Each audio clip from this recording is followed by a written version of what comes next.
செம்பட்டி அருகே டாரஸ் லாரியில் ரேஷன் அரிசி கடத்திய 2 பேர் கைது.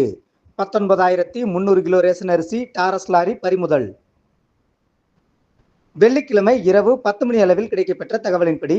திண்டுக்கல் அருகே டாரஸ் லாரியில் ரேஷன் அரிசி கடத்துவதாக குடிமைப் பொருள் வழங்கல் குற்றப்புலனாய்வுத்துறை எஸ்பி செல்வகுமார் அவர்களுக்கு கிடைத்த ரகசிய தகவலின் அடிப்படையில் குடிமைப் பொருள் வழங்கல் குற்றப்புலனாய்வுத்துறை டிஎஸ்பி செந்தில் இளந்தரையன் மேற்பார்வையில் திண்டுக்கல் குடிமைப் பொருள் வழங்கல் குற்றப்புலனாய்வுத்துறை இன்ஸ்பெக்டர் சுகுணா தலைமையில் சார்பு ஆய்வாளர் ராதா, சிறப்பு சார்பு ஆய்வாளர்கள் நாகராஜன், கணேசன், காவலர்கள் கணேஷ், காளிமுத்து, விஜய் ஆகியோர் கொண்ட தனிப்படையினர் செம்பட்டியை அடுத்த ஆத்தூர் பிரிவு அருகே தீவிர வாகன சோதனையில் ஈடுபட்டிருந்த போது அந்த வழியாக வந்த டாரஸ் லாரியை நிறுத்தி சோதனை செய்த போது அதில் ரேஷன் அரிசி கடத்தி செல்வது தெரிய வந்ததை தொடர்ந்து பெரியகுளத்தைச் சேர்ந்த அன்வர், சேலம் எடப்பாடியைச் சேர்ந்த டிரைவர் விக்னேஷ் ஆகிய 2 பேரை கைது செய்து அவர்களிடமிருந்து 19,300 கிலோ ரேஷன் அரிசி கடத்தலுக்கு பயன்படுத்திய டாரஸ் லாரி ஆகியவற்றை பறிமுதல் செய்து விசாரணை மேற்கொண்டனர். விசாரணையில் அவர்கள் பெரியகுளம் மற்றும் கம்பம் சுற்றுவட்டார பகுதிகளில் பொதுமக்களிடமிருந்து ரேஷன் அரிசியை அப்பகுதியில் உள்ள ஹக்கீம் மில் மற்றும் எஸ்கே மில் உரிமையாளர்களிடம் வாங்கி அதனை மொத்தமாக தாராபுரம் பகுதியில் உள்ள கோழி பண்ணைகளுக்கு அனுப்பி வைப்பதாக முதற்கட்ட விசாரணையில் தெரிய வந்துள்ளது.